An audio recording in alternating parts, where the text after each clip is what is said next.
அஸ்ஸலாமு அலைக்கும். மீண்டும் மிக முக்கியமான ஒரு தகவலோடு தான் வந்திருக்கேன். வீடியோவை கடைசி வரைக்கும் பாருங்கள். தெரியாத நண்பர்களுக்கும் மறக்காமல் ஷேர் பண்ணுங்கள். வீடியோ பிடிச்சிருந்தா ஒரு லைக் பண்ணுங்கள், சப்ஸ்கிரைப் பண்ணுங்கள், மறக்காமல் பெல் பட்டனையும் ஆல் செலக்ட் பண்ணுங்கள். அப்போ தான் நான் போடுற ஒவ்வொரு தகவலும் உங்களுக்கு நோட்டிஃபிகேஷன் மூலம் கிடைக்கும். இப்போ வரக்கூடிய வீடியோ பார்த்திங்கன்னா மிக முக்கியமான ஒரு வீடியோ. இது நான் சிங்கள மொழியில் ஒரு சிங்கள சகோதரி முட்டாள்தனமான ஒரு வீடியோ போட்டதால் பல பிரச்சனைகள், பல பேர் ஒரு சில விடயங்களில் பாதிக்கப்பட பார்த்தாங்க. அது சம்மந்தமாக தான் பேசியிருக்கிறேன். ஆனால் அது தமிழ் வீடியோவும் போடணும், தமிழ்லையும் அதை மொழிபெயர்க்கணும் அப்படின்ற ஒரே காரணத்தால் தான் உங்களுக்கு தமிழ்லையும் கொண்டு வந்திருக்கிறேன். அதே போல் என்னுடைய வீடியோ, இந்த வீடியோ நீங்கள் பார்த்துட்டு இருக்கிறது பார்த்திங்கன்னா சர்ஃபான் vlog BA2. இது இரண்டாவது சேனல். சர்ஃபான் BA vlog நம்மளுடைய பழைய சேனல். கிட்டத்தட்ட 63,500 பேருக்கு மேலே சப்ஸ்கிரைபர், 2,700 வீடியோ போட்ட சேனல் ஹேக் பண்ணிட்டாங்க. யாருக்கு பிடிக்கலையோ தெரியலை, ஆளை வச்சு ஹேக் பண்ணிட்டாங்க. சரி, இருந்தாலும் பரவாயில்ல, அந்த சேனல் எப்படியாவது ட்ரை பண்ணிகிட்டு இருக்கிறேன் எடுக்கணும்னு. அது வரைக்கும் இதில் தான் நான் நியூஸ் போட்டுக்கிட்டு இருக்கிறேன். 22ஆம் தேதியில் ஸ்டாப் ஆகினது, இன்னமும் தொடர்ந்துக்கிட்டே தான் இருக்குது. தயவு செய்து உங்களுடைய நண்பர்கள் அனைவருக்கும் மறக்காமல் ஷேர் பண்ணுங்கள். ஏன்னா பல பேருமே சர்ஃபான் எங்கடா ஆளை காணும் அப்படின்னு தேடிக்கிட்டே இருக்கிறாங்க. விதேஷ் ஹண்ட் கோவித்த கமால். இந்த கமால் பார்த்திங்கன்னா இவர் ஒரு யூடியூபர். இப்போ சிங்கள வீடியோ பார்க்கக்கூடிய நிறைய பேருக்கு, தமிழ் இளைஞர்களுக்கு தெரிஞ்சிருக்கும். இப்போ ரீசண்டாக இந்த கோவித்த கமால் எனப்படும் இந்த சகோதரர் ஒரு வீடியோ ஒன்று போட்டார். அவர் போட்ட வீடியோவுக்கு ஒரு பெண் டிக்டாக்ல ஒரு வீடியோ ஒன்று போடுறாங்க. அதை எடுத்து வச்சு இது இல்லை, இப்படி இல்லை, இது இப்படி இல்லை, இது இதுதான் உண்மை அப்படின்றத அவர் எடுத்து வச்சு பேசுகிறாரு. பேசினத்துக்கு அந்த பெண் தொடர்ந்து அவருக்கு சும்மா தேவையில்லாமல் வீடியோ போட்டுக்கிட்டே இருக்கிறாங்க. அவங்க என்ன பேசினாங்க அப்படின்னா, இந்த வீடியோ அப்படியோ சிங்களம் தெரிஞ்சவங்க எல்லாரும் போய் சிங்கள வீடியோவையும் பாருங்கள், சரியா? இந்த பெண் என்ன சொல்கிறாங்கன்னா, இவங்க 35 வருஷமாக 30 வருஷமாக இருக்கிறாங்களாம். இல்லை, ஒரு பெண் கேட்டுக்கிறாங்க, அக்கா டிக்கெட்டில் வரவங்களுக்கு இந்த டிக்டாக் வீடியோ டிக்கெட்டில் வந்தால் அவங்களுக்கு எக்ரிமெண்ட் கிடையாதா, அப்போ போனஸ் எல்லாம் எடுக்க முடியாதா அப்படின்னு கேட்க இவங்க சொல்கிறாங்க, இல்லை, டிக்கெட்டில் வாரவங்களுக்கு எக்ரிமெண்ட்டும் இல்லை, போனஸும் இல்லை. நான் ஏஜென்ட்டோட பேசினேன். ஏஜென்ட் என்ன சொன்னாங்கன்னா, ஏஜென்ட் மிஸ் சொல்கிறாங்க, எக்ரிமெண்ட்டு இல்லை. எப்படி எக்ரிமெண்ட் கிடைக்கும்? டிக்கெட்டில் வாரவங்களுக்கு, வீசாவில் மட்டும் வாரவங்களுக்கெல்லாம் எக்ரிமெண்ட் தரமாட்டாங்க. ஒன்று நீங்கள் ஏஜென்ட்டால் வரணும். அப்படி வந்தால் மட்டும்தான் உங்களுக்கு என்னது எக்ரிமெண்ட் கிடைக்கும் அப்படின்னு சொல்லியிருக்கிறாங்க.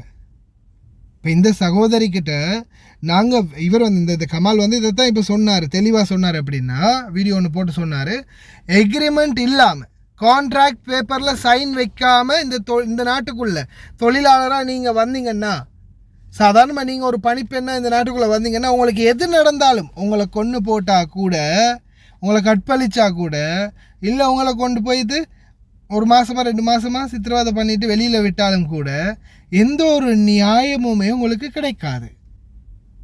உங்களுக்கு எந்த ஒரு நியாயமுமே கிடைக்கவும் மாட்டு, அதுக்குரிய ஏற்பாடுகள் பண்ணவும் முடியாது. இதுதான் உண்மை. என்ன காரணம்? ஏன்னா நீங்கள் எக்ரிமெண்ட் இல்லாமல் இந்த நாட்டுக்குள்ளே வாரீங்களா இருந்தால் அது சட்டவிரோதம். இந்த நாட்டுக்குள்ளே நீங்கள் இல்லீகலாக தான் வாரீங்க. சில ஏஜென்ட்டுகள் இப்போ என்ன பண்ணுறாங்கன்னா, எம்பசியில் எக்ரிமெண்ட் எடுக்காமல் வீசாவை அங்கே எடுத்து நாட்டில் ஒரு போலியான எக்ரிமெண்ட் ரெடி பண்ணி அனுப்புகிறாங்க. போலியான எக்ரிமெண்ட். இந்த போலியான எக்ரிமெண்ட்டில் சைன் வச்சிருக்க போகிறது யார்? போலியான ஒரு நபர். இப்போ நாங்கள் இவ்வளோ நாளாகவே இந்த போனஸை பற்றி பேசுகிறோம்.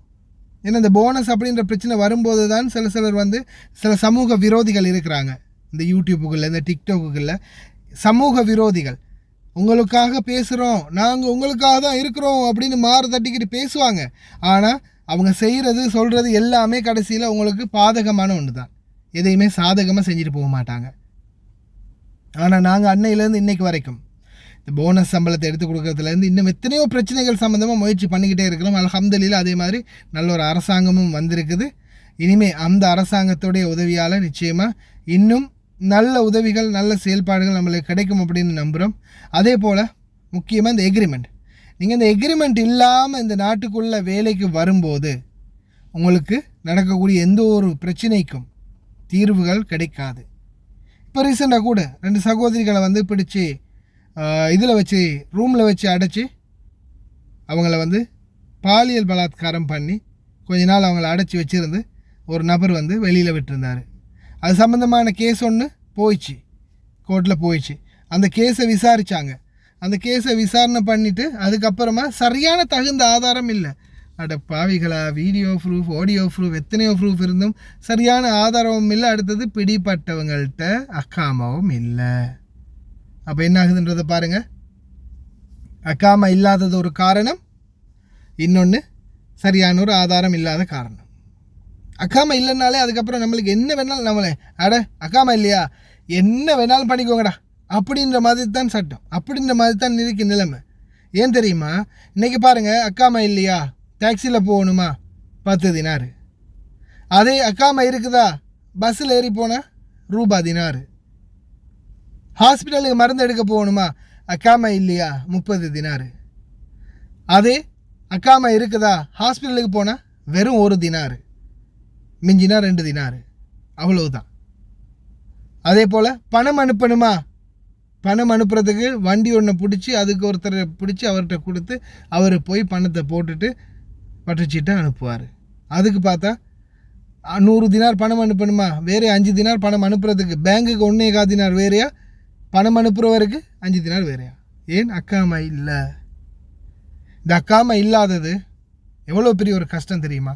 ஆனால் அந்த அக்காமா இல்லாமல் ஆகிறதுக்கு மெயினான காரணம் சரியான எக்ரிமெண்ட்டில் வாரதில்லை, சரியான சட்ட ரீதியாக சட்டபூர்வமாக நிறைய பேர் இங்கே வாரதில்லை. இந்த ஏஜெண்டுகள் போடுற பொய்யான வாக்குறுதிகளையும் பொய்யான கதைகளையும் நம்பி ஏமாற்றப்பட்டு இந்த நாடுகளுக்கு அனுப்பப்படுறாங்க. இது வரைக்கும் கிட்டத்தட்ட 19,000 பேருக்கு மேலே நம்மளோட மெசேஞ்சரில் காண்டாக்ட் பண்ணியிருக்கிறாங்க. இந்த மெசேஞ்சரில் காண்டாக்ட் பண்ணினவங்களுக்கு நான் ரிப்ளையும் கொடுத்துருக்குறேன். ஆனால் சிலர் ஒவ்வொரு நாளும் மெசேஜ் போடும்போது அவசரமாக எதையுமே எதிர்பார்த்து போடாதீங்க. நான் ஒன்று சொல்லிக்கொள்கிறேன். ஏன்னா சிலர் போடுறாங்க, தம்பி இன்றைக்கி ரேட் எவ்வளவு, தம்பி இன்றைக்கி போனால் அந்த பேங்கில் பணம் போடலாமா. அப்போ இதெல்லாம் உண்மைக்குமே என்னால் முடியாது. நானும் வேலையில் இருக்கிறேன். எனக்கு மெசேஜ் போட்டால் நைட்டுக்கு நான் வேலையை விட்டு போன பிறகு தான் ஃபோனை கையில் எடுத்து எல்லா மெசேஜையும் கேட்டு ரிப்ளை பண்ண முடியும். அதுக்கு ஏற்ற மாதிரி ஏதாவது தேவைகள் இருந்தால், இதை பற்றி ஏதாவது ஐடியாக்கள் தெரிஞ்சு கொள்ள இருந்தால் அதுக்கேற்ற மாதிரி மெசேஜ் போடுங்க தயவு செய்து. அதை ஞாபகத்தில் வச்சுக்கோங்க. அதே போல் இப்போ ரீசெண்டாக எனக்கு ஒரு சகோதரி ஒரு மெசேஜ் ஒன்று போடுறாங்க, சகோதரர் எனக்கு இப்படி பிரச்சனை அப்படின்னு, வீட்டில் பாலியல் தொல்லை நடக்குது அப்படின்னு. நான் சொன்ன சகோதரி உடனே வீட்டாளுங்களை அனுப்புங்க, உங்களோட வீசா கோப்பியை வச்சு உடனே ஃபாரின் மினிஸ்ட்ரியில் போய் வெளிநாட்டு வேலைவாய்ப்பு பணியகத்தில் போய் கம்ப்ளைண்ட் ஒன்று போட சொல்லுங்கன்னு. சரி சகோதரா அப்படின்னு அவங்களுக்கு என்ன பண்ணுறாங்க, அனுப்புகிறாங்க, வீட்டாளுங்களை அனுப்புகிறாங்க. வீட்டாளுங்க போய் ஃபாரின் மினிஸ்ட்ரியில் கம்ப்ளைண்ட் பண்ணுறதுக்காக போகிறாங்க. அங்கே போய் ஃபாரின் மினிஸ்ட்ரிக்குள்ளே போய் இவங்களுடைய வீசா டீட்டெயில்ஸ் எல்லாத்தையுமே கொடுத்து பார்த்தா இது எதுவுமே எங்களுக்கு சப்மிட் ஆகவே இல்லையே, எங்கள் சிஸ்டம்லேயே இல்லையே. இவங்க ஓமானுக்கு போயிருக்கிறாங்க. ஆனால் இவங்களுடைய இந்த நாட்டை விட்டு அவங்க போனாங்க அப்படின்றதுக்கான ஆதாரம் எங்கே இருக்குதுன்னு பார்த்தா இவங்க துபாய்க்கு 3 மாதத்துக்கு விசிட் வீஸாக போயிருக்கிறாங்க. பாருங்கள், 3 மாதம் துபாய்க்கு விசிட் வீஸாக போகிறாங்க. ஆனால் இப்போ அவங்க 1.5 வருஷமாக வேலை செஞ்சிட்டு இருக்கிறாங்க ஓமானில். எல்லாமே ஏஜென்ட்டுகளுடைய கேம். அதே மாதிரி தான் ஒரு சில சவுதிக்கு போகிறோம் அப்படின்னு சொல்லி அனுப்பிட்டு குவைத்துக்கு அனுப்பி வைக்கிறாங்க. அதே மாதிரி குவைத்துக்கு அனுப்புகிறோம் அப்படின்னு சொல்லி சிலர் சிரியாவுக்கு கூட அனுப்பியிருந்தாங்க. இப்போ ரீசெண்டாக கூட ஒரு பொண்ணு சிரியாவில் கொண்டு போய் விட்டுருந்தாங்க. சிரியாவில் இஸ்ரேல் பலஸ்தீனை விட மோசமான நாடாக இருக்குது இப்போ சிரியா யுத்தத்தில். அங்கே கொண்டு போய் விட்டுருக்காங்க. அந்த பெண்ணை அடித்து துன்புறுத்தி ரொம்ப எல்லாம் கொடுமைப்படுத்தி கடைசியாக ஏதோ ஒரு மாதிரியாக எவ்வளோ முயற்சி செஞ்சு தான் கடைசியில் நாட்டுக்கு எடுத்தது. அதனால் தயவு செய்து, ஏன்னா இங்கேருந்து நிறைய பேர் இப்போ முக்கியமாக நம்ம வீட்டாளுங்க கொஞ்சம் நேரம் இதை பற்றி நம்ம நிறைய விஷயங்கள் பேசணும். தயவு செய்து கேளுங்க கொஞ்சம் டைம் எடுத்து. ஏன்னா ஒரு சிலர் என்ன பண்ணுறாங்கன்னா, இப்போ நான் இருக்கிறேன், உதாரணத்துக்கு நான் இருக்கிற வீட்டில் எனக்கு ஒரு டிரைவர் தேவை. என்னுடைய வீடு நல்ல அல்ஹம்துலில்லாஹ். எனக்கு இப்போ சாதாரணமாக என்ன வீடியோ பார்க்குறவங்களுக்கே தெரியும் தானே என்னோடய வீடு அப்படின்னு. என்னோடய வீட்டுக்கு ஒரு டிரைவர் எடுத்து கொடுக்கணும். நல்ல தெரிஞ்ச ஒருத்தரா, ஃப்ரெண்டா, இல்லை யாராவது ஒருத்தரை நம்ம வீட்டுக்கு எடுத்து கொடுக்கலாம். அது ஒரு நம்பிக்கை. ஏன்? அந்த வீடு நல்ல வீடு அப்படின்ற நம்பிக்கை. ஆனால் ஒரு சிலர் என்ன செய்கிறாங்கன்னா, அவங்களுடைய நிலைமையை தக்க வச்சுக்கொள்ளணும், அவங்கள காப்பாற்றணும் அப்படின்றதால அவங்க என்ன செய்கிறது, யாரையாவது ஒருத்தரை நம்ம வீடு சட்டப்படி வீடு சம்பளம் சரியாக கிடைக்கும், இத்தனை லீவு கிடைக்கும், இப்படி நடக்கும் அப்படி நடக்கும்னு எல்லா இருக்கிற பொய்யெல்லாம் சொல்லி அவன் தலையில் கட்டி விட்டுட்டு மெதுவாக ஆள் ஓடிடுறது. அதுக்கப்புறமா இந்த மாதிரி நிறைய நடந்திருக்கு. நிறைய பேர் வந்து இன்றைக்கி வரைக்கும் கம்ப்ளைண்ட் பண்ணுறாங்க, இப்படி ஒருத்தர் தான் எடுத்து விட்டுட்டு போனார், இந்த வீட்டில் இருக்கிற நல்ல வீடு அப்படி இப்படின்னு தான் சொன்னார். கடைசியில் இங்கே வந்து பார்த்தா ரொம்ப கஷ்டமாக இருக்குது, வேலையெல்லாம் சாப்பாடு டைமுக்கு இல்லை, பாத்ரூம் கழுக விடுறாங்க, துவானியை துடைக்க விடுறாங்க, படிக்கட்டை துடைக்க விடுறாங்க, வீட்டுக்குள்ளே வந்து சுத்தம் பண்ண சொல்கிறாங்க, வண்டிக்கு டிரைவிங் லைசன்ஸ் எடுத்து கொடுக்க மாட்டேங்கிறாங்க, பத்தாக்கு அடித்து கொடுக்க மாட்டேங்கிறாங்க. இப்படி ஒவ்வொரு நாள் ஒவ்வொரு பிரச்சனை ஒவ்வொருத்தர் வந்துக்கிட்டே இருக்கிறாங்க. அது போதாதுன்னு ஒரு சிலர் வந்து அவங்க வேலை செய்கிற வீட்டுக்குன்னா இன்னும் ஒரு சிலர் இந்த பக்கத்து வீடு, முன் வீடு, பின் வீடு, எதிர்த்த வீடு, அங்கே இங்கேன்னு இல்லைன்னா மாமாவுடைய தங்கச்சி வீட்டுக்கு நாம் இருக்கிற வீடே நம்மளுக்கு கன்ஃபார்ம் இல்லை. இப்போ நான் என்ன சொல்கிறேன்னா, இப்போ நான் இருக்கிறேன் இல்லையா, என்னுடைய வீட்டில் நான் எல்லா சொகுசோடையும் நல்லா இருக்கிறேன். ஆனால் இதே நிலைமை புதிதாக வரக்கூடிய ஓட்டுநருக்கு கிடைக்குமா அப்படின்றத நான் கன்ஃபார்ம் பண்ண இயலாது. என்னோட நல்லா இருந்தாங்க ஓகே, பட் புதிதாக வரக்கூடியவங்களோட அவங்க நல்லா இருப்பாங்களா அப்படின்றது நோவே, யாருக்குமே தெரியாது, யாராலையுமே அதை சொல்ல முடியாது. அதனால் தயவு செய்து இந்த வெளியில் வீசா அடித்து கொடுக்குறவங்க இருந்தீங்கன்னா, இந்த வீசாக்களை எடுத்து கொடுக்குறவங்க, அதே மாதிரி யாராவது கேட்குறாங்கன்னா அவங்களுக்கு அந்த வீசாக்களை விற்கிறவங்க, தயவு செய்து ரொம்ப கவனம். இந்த மாதிரி தவறு பண்ணாதீங்க. உங்களுக்கு நம்பிக்கையான விசுவாசமான இடமா இருந்தால் கூட, உதாரணத்துக்கு நான் அதைத்தான் என்ன சொல்கிறேன், நான் இருக்கிற வீட்டில் நான் எவ்வளோ ஒரு சொகுசா ராஜா மாதிரி வாழ்கிறேன். ஆனால் இதே நான் இந்த வீட்டை விட்டு நான் வெளியாகினதுக்கு பிறகு இந்த வீட்டுக்கு ஒரு புதிதாக ஒருத்தர் வந்தால் அவரோட நிலைமை எப்படி இருக்கும், அவருக்கு இந்த வீட்டுக்கும் உள்ள உறவு எப்படி இருக்கும் அப்படின்றத சொல்ல முடியாது. என்னாலையும் சொல்ல முடியாது, கஃபிலாலையும் சொல்ல முடியாது. அவங்களுடைய நடத்தைகளையும் குணங்களையும் அவங்களுடைய செயல்பாடுகளையும் பார்த்து தான் அவங்க முடிவு எடுப்பாங்க. உடனே சாத்திரம் பார்த்து முடிவெடுக்க முடியாது. அதே போல தான் இப்போ நான் அந்த ரீசெண்டாக காட்டின அந்த சகோதரி அவங்க என்ன சொன்னாங்க, ஏஜென்ட் மூலம் வந்தாலும் எக்ரிமெண்ட் கிடைக்காதான் இங்கேருந்து வீசா அனுப்பி டிக்கெட்டில் எடுத்தா. இல்லை, அப்படி இல்லை, அது போய். நீங்கள் உங்களுக்கு நல்லா சொல்கிறேன் கேட்டுக்கோங்க, நீங்கள் ஒரு வீசா இந்த நாட்டில் எடுக்கிறீங்க, ஒன்று உங்களுடைய கஃபீல்கிட்ட சொல்லி முதலாவது தூதரகத்தில் எக்ரிமெண்ட்டை ரெடி பண்ணுங்கள். அதுக்கப்புறமா எக்ரிமெண்ட்டுக்குரிய பணத்தை செலுத்தினதுக்கப்புறமா உடனே வீசாக்குரிய அப்ரூவல் ஆல்ரெடி பத்தாக்காவை பார்த்துட்டு, பத்தாக்கான்னு சொல்கிறேன், நம்மளுடைய நாட்டு ஐடி கார்டு, ஆதார் கார்டை பார்த்துட்டு அதுக்கப்புறமா ஓகே இவரை கொண்டு வரலாம் அப்படின்னு கன்ஃபார்ம் பண்ணுவாங்க. அப்படி கன்ஃபார்ம் பண்ணின பிறகு அவங்க ரிசிப்டை தருவாங்க. அதுக்கு பிறகு நம்மளுக்கு பிடிச்சவங்க யாரோ, நம்மளுக்கு தெரிஞ்சவங்க தேவையானவங்க யாரோ அவங்கள கொண்டு வரதுக்குரிய வீசா ப்ரோசஸை முடிச்சுட்டு ஏர்போர்ட்டுக்குள்ளே கொண்டு வந்துடலாம். ஆனால் இப்படி எல்லாமே வாரத்துக்கு முன்னாடி நீங்கள் வீசா அடிக்கும்போது, வீசா ஒரிஜினல் கையில் கிடைச்சதுக்கப்புறமா டைரெக்டாக நீங்கள் போக வேண்டியது கிரிமினல் எவிடன்ஸ் டிபார்ட்மெண்ட்.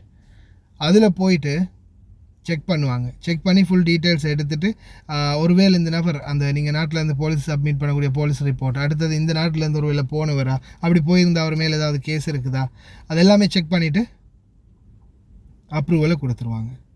அப்புறமா தூதரகத்தில் எக்ரிமெண்ட், அதே மாதிரி இப்போ புதுசாக இன்சூரன்ஸ், இதெல்லாம் இன்க்ளூட் பண்ணி நீங்கள் நாட்டுக்கு போய் நாட்டில் இருந்து, இப்போ நான் சாதாரணமாக இந்த வீசா நாட்டுக்கு போனதுக்கப்புறமா நாட்டில் இருந்து நீங்கள் வீசாக்குரிய எல்லா ப்ராசஸையும் ரெடி பண்ணணும்.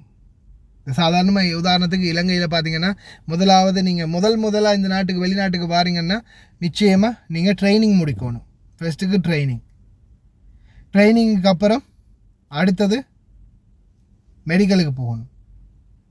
அப்புறமா மெடிக்கல் ஓகே ஆகிடுச்சுன்னா ட்ரைனிங் சர்டிஃபிகேட், மெடிக்கல், அடுத்தது வந்து பீரோ கட்டணும், டிக்கெட்டும் போடணும். சாதாரணமாக இது ஒரு பணிப்பெண்ணாக இருந்தால் அவங்களுக்குரிய அந்த செலவு எல்லாமே அவங்க கையால் போகும். இப்போ இந்த செலவு சாதாரணமாக இங்கே இலங்கையில் இருக்கிற இப்போ ஒரு முக்கியமான பிரச்சனை, இலங்கை தூதரகத்தில் இருக்கிற பிரச்சனை, 478 தினார் சார்ஜஸ் பண்ணுறாங்க எக்ரிமெண்ட்டுக்கு. எவ்வளவு? 478 தினார். 478 தினார் எக்ரிமெண்ட்டுக்கு.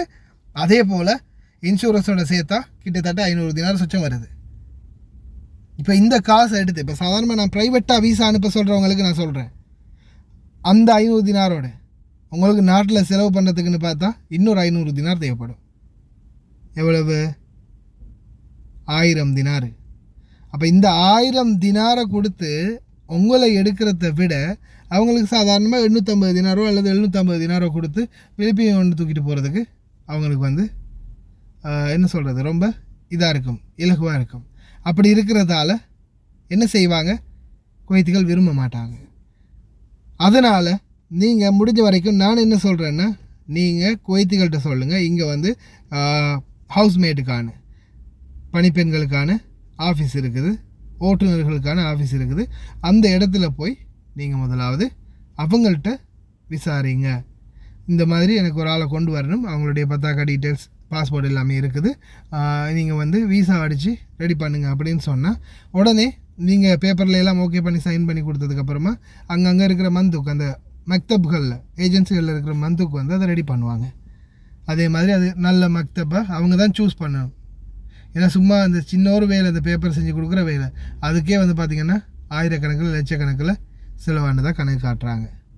பல ஏஜென்ட்டுகள் இதில் சம்மந்தப்பட்டிருக்கிறாங்க. அதே மாதிரி இலங்கை தூதரகம், மெயினாகவே இலங்கை தூதரகம் இனி வருங்காலங்களில் கடுமையான சட்டங்களை கொண்டு வரணும், குறிப்பாக இந்த விசா வர்த்தகர்களுக்கு எதிராக. ஏன்னா நிறைய பேர் இன்றைக்கும் இந்த விசா வர்த்தகம் அப்படின்ற பேரில் தான் நிறைய வந்து மக்களை ஏமாற்றிக்கிட்டு இருக்கிறாங்க. சிலர் வந்து என்கிட்ட பணப்பரிசு இருக்குது, உங்களுக்கு மெசேஜ் ஒன்று போடுங்க, அந்த மெசேஜுக்கு ரிப்ளை வந்ததும் அந்த ரிப்ளை எனக்கு கொடுங்க, நான் உங்களுக்கு இந்த பணப்பரிசு அனுப்புகிறேன் அப்படின்னு சொல்லுவாங்க. அதுக்கப்புறம் பார்த்தா உங்களுக்கு தான் கார் விழுந்திருக்குது, ஓடிபியில் சைன் வைங்க அப்படின்னு சொல்லுவாங்க. இந்த மாதிரி பல விடயங்கள், எத்தனையோ ஏமாற்று வேலைகள் இன்றைக்கு வரைக்கும் ஏதாவது ஒரு வழியில் நடந்துக்கிட்டே தான் இருக்குது. எதுக்காக நடக்குது, இது என்ன பண்ணுறாங்க, இதுக்கு பின்னால் பிஹைண்டில் யார் இருக்கிறாங்க, எதுவுமே தெரியாது. ஏதாவது ஒரு வழியில் ஏதாவது ஒரு ஏமாற்று வேலை நடக்குது. அதே மாதிரி தான் இன்றைக்கும் இந்த விசா வர்த்தகமும். இன்றைக்கி நிறைய பேருக்கு நாட்டில் இருந்து இந்த எப்படியாவது ஏதாவது ஒரு வழி பண்ணி நாட்டில் இருந்த நம்ம வெளியாகணும். ஏன்னா நம்மளோட பொருளாதார நிலை ரொம்ப மோசமாக இருக்குது. வீட்டில் நம்மளுக்கு நாட்டில் தொழிலும் இல்லை, வீட்டில் குழந்தை குட்டிகள்லேருந்து மனைவிக்கு அம்மாவுக்கு அப்பாவுக்கு சாப்பாடும் இல்லை. அப்படின்ற சூழல் வரும்போது ஃபேஸ்புக்லேயோ மெசேஞ்சர்லேயோ இல்லாத ட்விட்டர்லேயோ டிக்டாக்லேயோ எதுலையாவது தேடி இந்த வெளிநாட்டு வேலை வாய்ப்பு அப்படின்னு எவனாவது போட்ட உடனே நம்ம போய் அதில் அவங்கள்ட்ட விசாரிக்கும் போது அவங்க வந்து எல்லாத்தையுமே நல்லா சொல்லுவாங்க. அதுக்கப்புறமா சார்ஜஸ் பணம் அப்படின்னு பேசிக்கிட்டே உங்கள்கிட்ட இருந்து முதலாவது வீசா அப்ளை பண்ணுறேன்னா இவ்வளோ வரும், இதுக்கு எவ்வளோ வரும், இதுக்கு இவ்வளோ வரும் அப்படின்னு சொல்லி கணக்கே ஏற்றிக்கிட்டே போவாங்க. அதுக்கப்புறமா வீசா அப்ளை பண்ணி காசு கொஞ்சம் கட்டி வீசா வந்துடுச்சின்னு வைங்க. அதுக்கப்புறமா அந்த வீசா வந்த நாளில் இருந்து அது முடிஞ்சு நீங்கள் ஒன்று நாட்டுக்கு போகும் வரைக்கும் கடைசியாக விமான நிலையத்தில் வச்சு அடியில் கொடுத்துருக்கிறதையும் அவுத்துட்டு விட்ருவாங்க. அதுவும் பத்தாதுன்னு சொல்ல துவங்குவாங்க. நான் கடைசியில் அந்த மாதிரி ஒரு வார்த்தையை நான் சொல்லும்போது தான் ஒரு நாள் ஏதோ ஒரு விடயத்தில் ஃபோனில் தான் பேசிக்கிட்டு இருக்கும்போது அவருடைய பையனே, என்னுடைய அந்த நண்பருடைய பையனே கடைசியில் நம்ம கலிசினை கூட விட மாட்டாங்களா அப்படின்னு கேட்குறாங்களாம். அந்த அளவுக்கு இந்த சிலர் ஏஜென்ட்களுடைய அந்த இது இருக்குது. என்ன சொல்லுவாங்கன்னா, பணம் கட்டி முடிஞ்ச பிறகு தான் டிக்கெட் போடுவோம், நாட்டுக்கு அனுப்புவோம். நான் நாட்டுக்கு போய் என்கிட்ட இருக்கிறதே அவ்வளவுதான், நான் இந்த வெளிநாட்டுக்கு போயிட்டு போனதுக்கு அப்புறமா என்னுடைய முதல் மாதம் சம்பளத்தை எடுத்து இல்லாட்டி 2 மாதம் சம்பளத்தை எடுத்து நான் உங்களுக்கு அனுப்புகிறேன். இல்லை, அவ்வளோ கஷ்டப்பட்டு இவ்வளோலாம் காசு கட்டின பிறகும் இந்த மாதிரி அநியாயம் செய்வாங்க. ஏன்னா இந்த மாதிரியெல்லாம் பல விடயங்கள் நம்ம தொடர்ந்து பார்த்துக்கிட்டு இருக்கிறோம். பேச இன்னமும் பேசிக்கிட்டே தான் போகலாம். ஏன்னா அந்த அளவுக்கு நிறைய விடயங்கள் இருக்குது. இந்த வீடியோ நான் இது ஃபுல்லாகவே இந்த 28 மணித்தியாலம் 28 நிமிஷம் அரை மணித்தியாலது கிட்டத்தட்ட இந்த வீடியோ நானும் அவரும் பேசினோம். ஏன்னா எங்களை பொறுத்த வரையில் இப்போ இன்றைக்கி இந்த குவைத்தை பொறுத்த வரையில் எனக்கு தெரியாது. இதுக்கு முதல் யாராவது ஒருத்தர், நீங்கள் யாராவது சொல்லுங்கள், இருந்தால் ப்ரூஃபோட வாங்க, சரியா?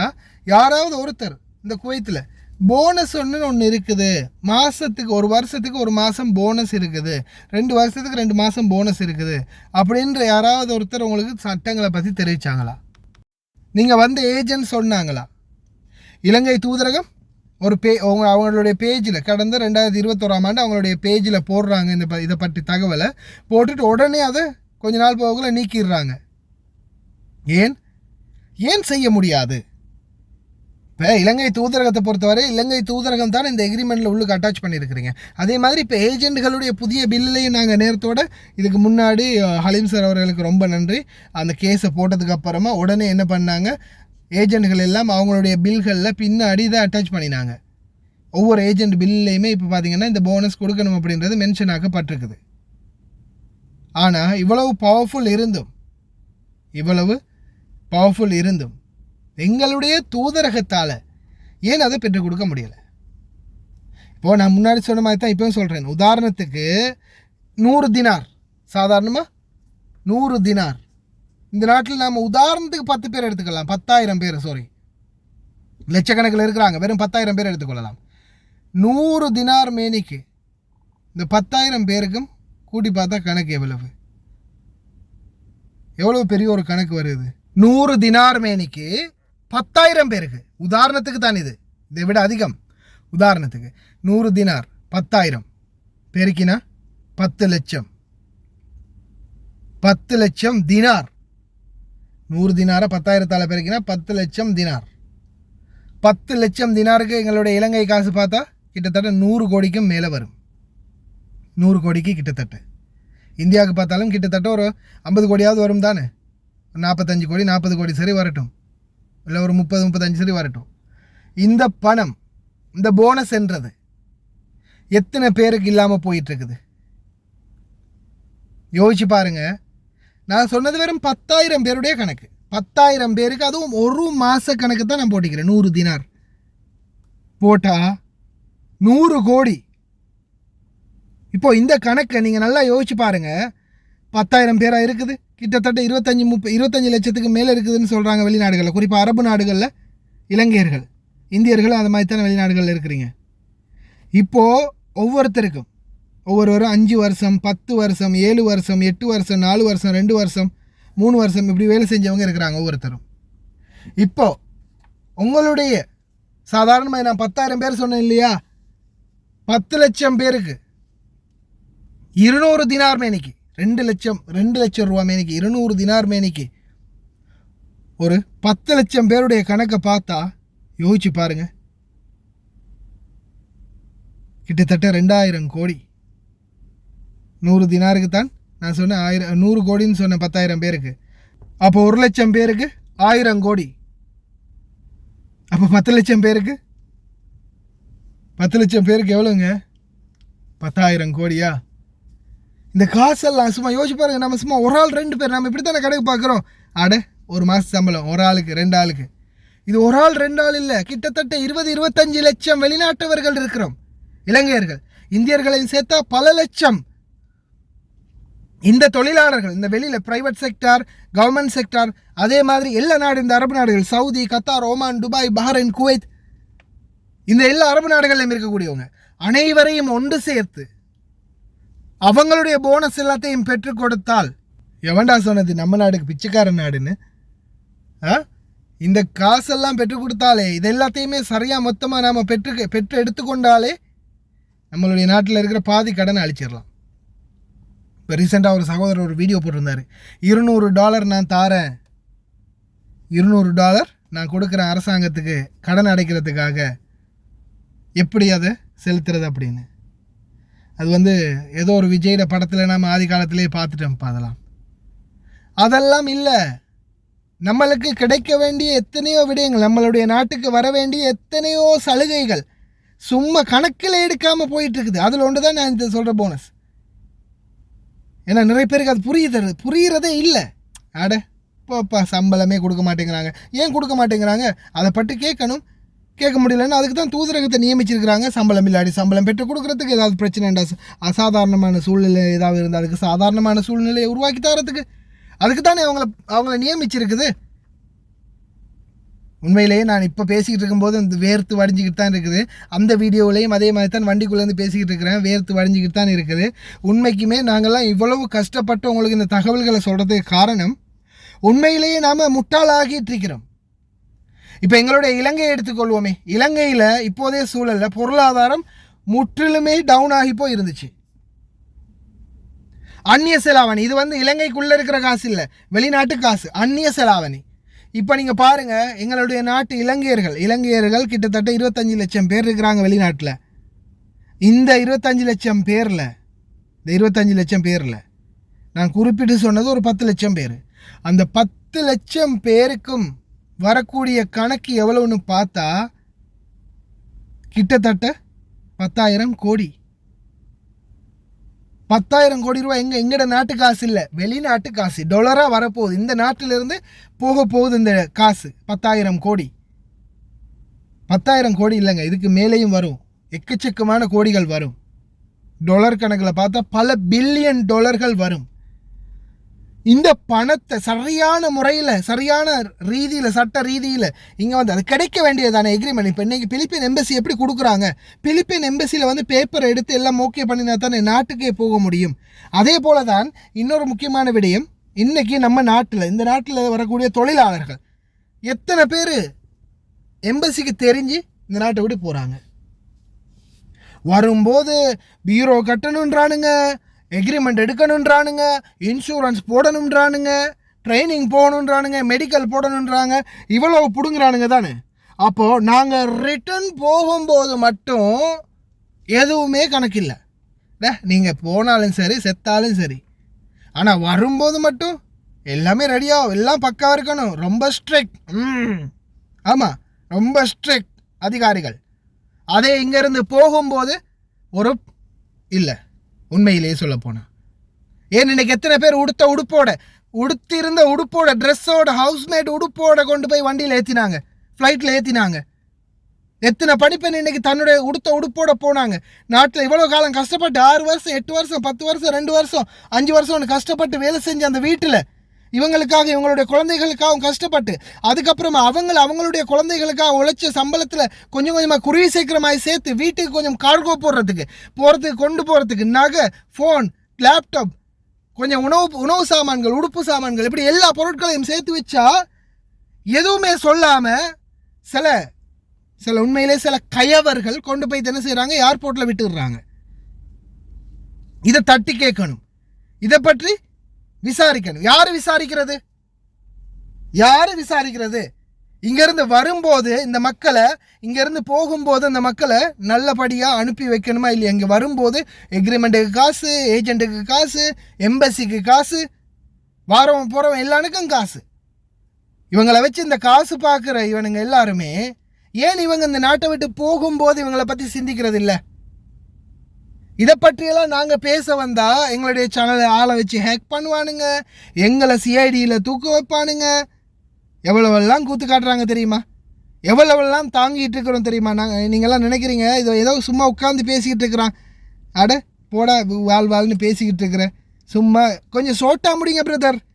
உண்மையிலே எப்படி வேதனை வரும் தெரியுமா? எப்படியெல்லாம் வண்டியாக திட்டணும்னு தோணும் தெரியுமா? என்ன பிரதர் வளன்னு பேசுறீங்க, ஷோட்டா முடிங்க பிரதர்.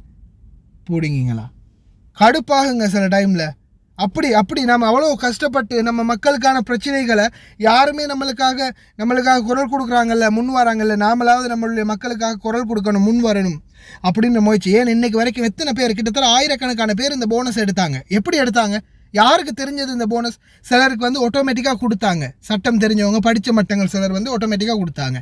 ஒரு சிலர் அதை பற்றின கணக்கே இல்லை, கேட்டாலே அப்படின்னா என்னான்னு கேட்குறாங்க, ஏறி பாயிறாங்க, சீர்றாங்க, முகத்தில் எரிஞ்சு விழுகிறாங்க. ஏன் தெரிஞ்சும் சிலர் கொடுக்குறதில்ல. தெரியாதவங்க எத்தனை பேர் காட்டின பிறகு அப்படியா ஆமாம் இருக்குல்ல, லோயர் பேசின வீடியோ பார்த்த பிறகு எங்களுக்கு தெரியாமல் போச்சு அப்படின்னு சொல்லி கொடுக்குறாங்க. நான் அன்றைக்கே சொன்னதான் இன்றைக்கே சொல்கிறேன், எக்ரிமெண்ட்டு கொடுக்குறீங்க தானே, அதில் எல்லாமே இருக்குது தானே. சரி, ஒரு வருஷத்துக்கு 10 தினார் எம்பசியால் வாங்கிக்கோங்க, 2 வருஷம்னா 20 தினார், 10 வருஷம்னா 100 தினார் வாங்கிக்கோங்க. வாங்கிட்டு அந்த காசை நீங்களே வாங்கி கொடுங்க. இந்த மாதிரி அநியாயம் செய்யாதீங்க தொழிலாளர்களுக்கு. ஓகே ஃப்ரெண்ட்ஸ், ரொம்ப நேரம் எடுத்துகிட்டு மன்னிச்சுக்கோங்க. கடைசி வரைக்கும் பார்த்து எல்லாருக்கும் ரொம்ப நன்றி. தெரியாத நண்பர்களுக்கும் மறக்காமல் ஷேர் பண்ணுங்கள். வீடியோ பிடிச்சிருந்தா ஒரு லைக் பண்ணுங்கள், சப்ஸ்கிரைப் பண்ணுங்கள். ஒரு நல்ல வீடியோவில் சந்திக்கலாம்.